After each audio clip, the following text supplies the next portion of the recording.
Rubutun me kake ne?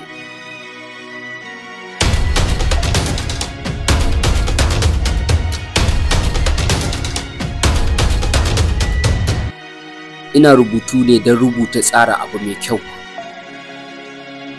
Ina rubutu ne idan na yi nazari da tunani mai kyau don tsara rayuwa mai inganci. Ina rubutu ne don tsara komai a rayuwata.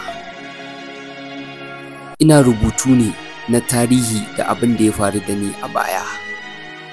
Ina kuma rubutu ne don nazarin kaina me zan tsara zuwa nan gaba. Rubutun da nake yi ba don na ci zarafin wani ba ko don na ɓata wani ba ko don na yi wa wani izgilanci a rubuce. Sabida a duniya na tsana cin mutunci da zalunci da zamba cikin aminci da ƙarya da mugunta. Ya kamata mu rubuta tarihi mai ma'ana, sabida rubutu yana jimawa baya gogewa.